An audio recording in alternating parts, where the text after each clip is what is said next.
My friends, my beautiful people all around the world, how's it going, guys? You guys are watching Some for All, a place where you guys can watch some My Hero Academia CCG videos for all of you amazing people around the world. My name is Ryan, and as you can see in today's video, I'm bringing you guys a Mina Ashido deck profile.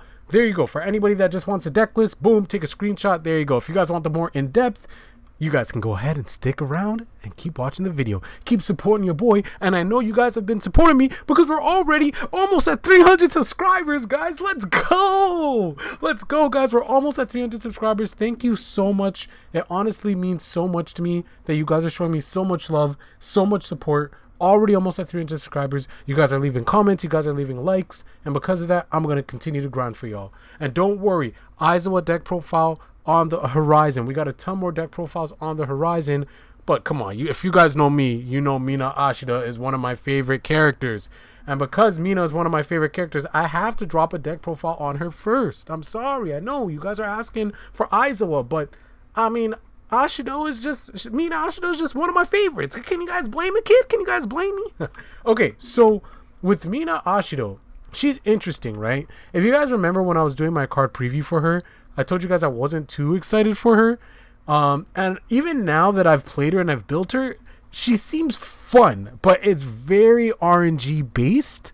It might be based off my build. I'll be honest, because it's RNG based, it's actually pretty funny. Like I'm about 500, right?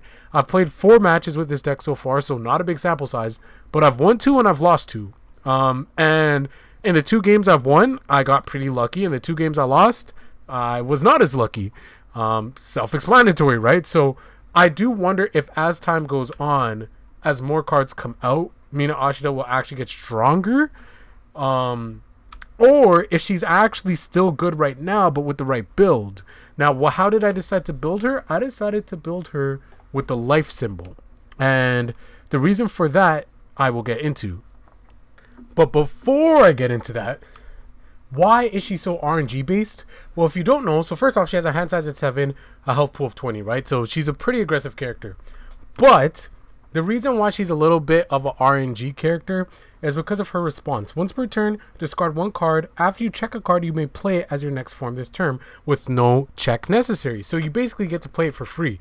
Well, at the cost of discarding a card. Now, the reason why this is good and bad is because, once again, it's complete RNG. But, again, it can also be completely godly, especially if you're going second and you build out 4 or 5 foundations, and then on that 4th or 5th foundation, your check is an attack. Then you can go ahead and play it for free. I mean, that's pretty damn good because you get some early poke damage in while building your foundations, get some momentum going, all that good stuff, right? So, I mean, this deck actually doesn't use momentum now that I'm looking at it, so that doesn't even matter. But I digress, right? Like, if you do play a build where you are going to use momentum, that is a thing that can happen, right? So again, if this effect doesn't make sense, how it works basically is, say that we play instant shining flash, right? And then let's say that we check this when we do our control check. So obviously this would be a 3 check. So we'd have to commit one of our foundations and pass a check. So after the check is successfully passed, then you can use her response. So you can choose to discard 1 card as the cost. And when you do, this card that you checked will go into your card pool, and this card will have no control check cost needed. So you're able to play it. After this card fully resolves, you go through everything, this card is next to resolve, and you don't have to do a control check.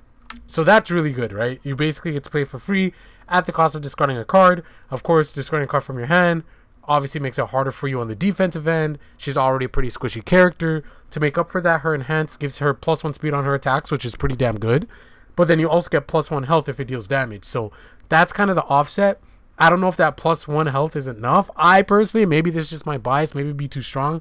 I think if it was a +2 health, it'd be a little bit better, but that's just me.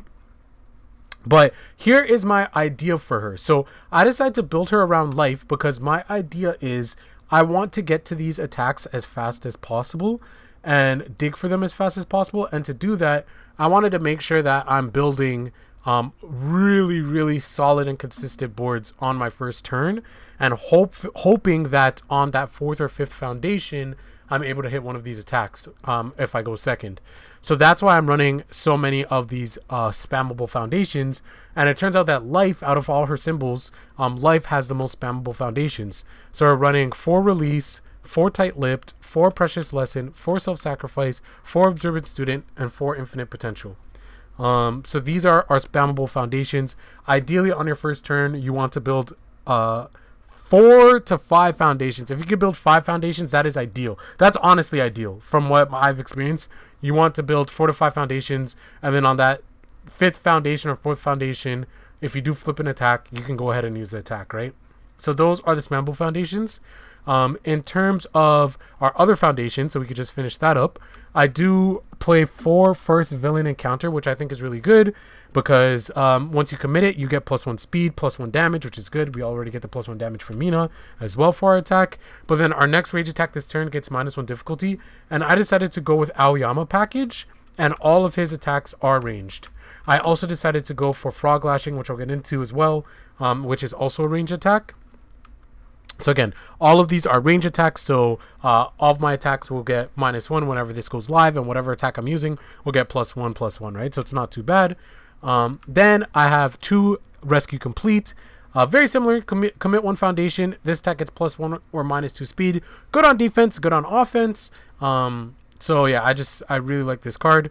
But then also you can ready 2 face down foundations that have not been readied this combat phase. And then because we're playing the Aoyama package, we actually flip a lot of our foundations. So we actually have a lot of face down foundations. So this actually sees value with that first enhance as well. And then planning ahead. 2 planning ahead, just because I think that this card synergizes really well with the package that we're currently running in Life. Having access to Infinite Potential. Infinite Potential allows us to force an attack to be a high attack. And then, of course, if we use planning ahead prior to that and we call high attack, it gets -5 damage, right? So that's the synergy there. And then you can continuously use this for each one of these. This would be flipped over. You have ways to unflip this over, so you can use it again and all that good stuff, right? So those are the foundations. So like I mentioned, for the attack lineup, 4 Instant Shining Flash, 4 Naval Laser Charge, 4 Naval Laser Beam, 4... I don't even know how to pronounce that. Panache Shining Naval Blast, and then 2 Frog Lashing. Now, in terms of the Osweep cards, the reason why I'm running 2 Frog Lashing, Breaker 1 is always nice. I like that. It's a high as well. Biggest thing for me is it's a mid block, and it has a value of 1, so it can literally block any zone at a value of 1. I think that's very strong. I think that's really good. That's also why I really like Tight-Lipped as well. I think that's always a really good thing. But like I said, because we run the Aoyama package and his cards tend to flip cards over, and a lot of our foundations have flip effects. Tight-Lip is flip, Infinite Potential's flip, Observant Student is flip, a Precious Lesson is flip, right? So we have a lot of foundations that flip. We are going to be able to get some value off of this to ready to face down foundations, but then also be able to get some extra damage on top of that for having readied face down foundations. Now, for the Aoyama package, again, we basically run all of his attacks at 4 just because they're pretty good. Honestly, Aoyama is a really, really good character card, like just in general, but I really like his package because Instant Shining Flash allows you to have -1 difficulty onto your next thing, your next card that you play, and then you combo that with first villain encounter, so your next range attack would basically get -2 difficulty, which is pretty strong.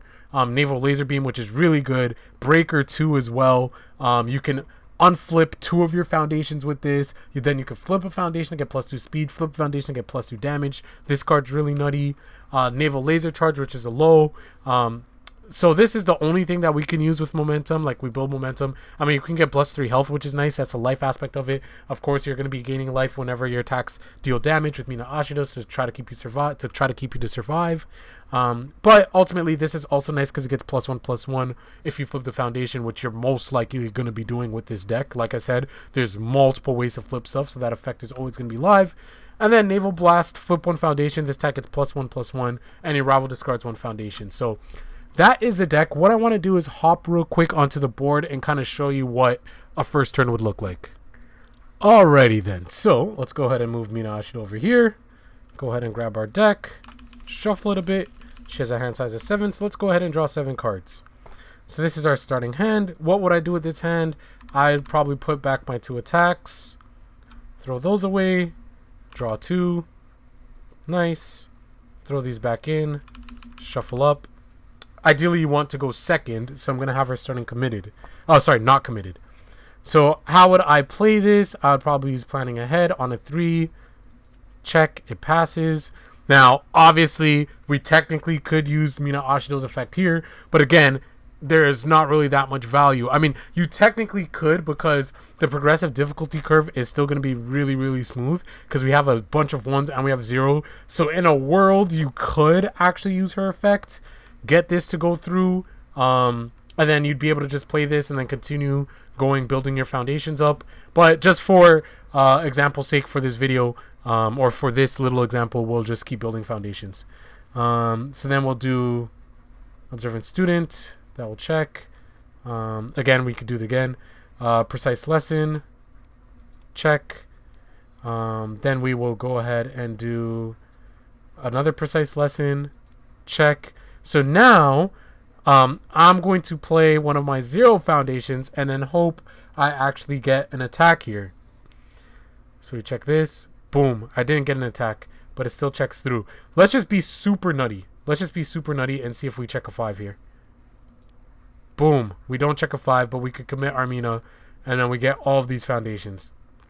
Now, of course, this is extremely risky because remember, we're going second, so now our opponent can go, and we only have 1 block, so we can take a shit ton of damage, and we're only at 20 life. So again, that's what I was telling you guys, it's RNG. So what we could have done as well, like I said, when we flipped over that other attack card, we could essentially play that for free, and then we could have continued playing our foundations because our curve is still relatively smooth because we're just playing 1 diff cards and 0 diff cards. So let's go ahead and see what we can do again. Let's just play the RNG game, shall we? So let's go ahead and shuffle the deck.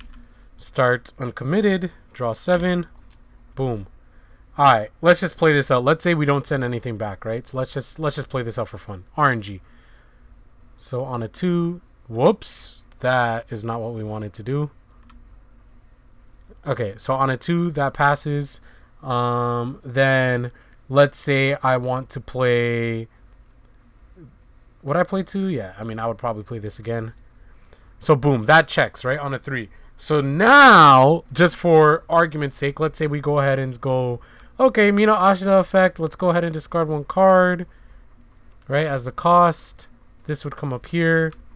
So now, remember, we're going second, so our opponent's still committed. They just played their foundations. They probably tried to build a bunch of foundations, so who knows how many cards they have in hand.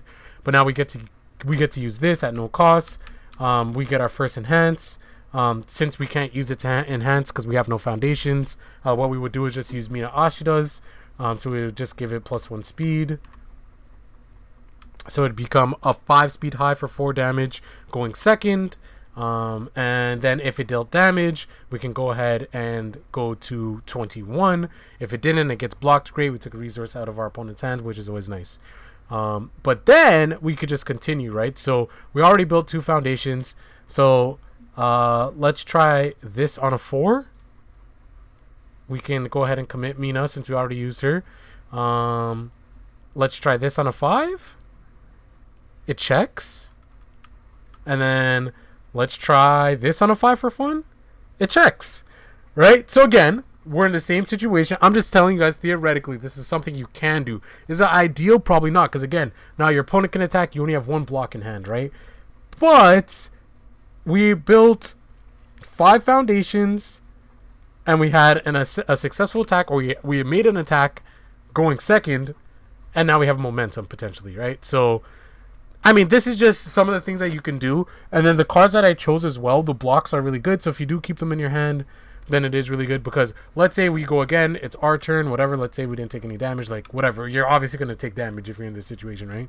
But let's say review, we choose not to review for fun. Let's go ahead and draw 6 cards. Boom. So now we have a ton of foundations built up, so we can actually start to play some of these attacks ourselves and things like that, and then continue to build foundations out, continue to use Mina Ashido's effect. So again, she's a little bit RNG. Let's just go ahead and play this for fun. Check a 5. Boom. Oh, maybe we want to use this. Do we discard a card? Maybe we go ahead and discard this, and then now we're able to play release for free. Do you see what I'm saying here? So It's really interesting. She's fun. She is a really fun deck. I'm wondering what you guys are thinking about this deck and what you guys think about Life Mina. Do you guys think that maybe she might be better with a different symbol? Do you guys think that maybe there's another strategy that I'm missing? Maybe I'm playing her completely wrong. This is just what I came up with for my Mina version 1.0. Let me know your thoughts down in the comment section below, and I promise you guys the next deck profile will be Aizawa. Stay tuned. Peace.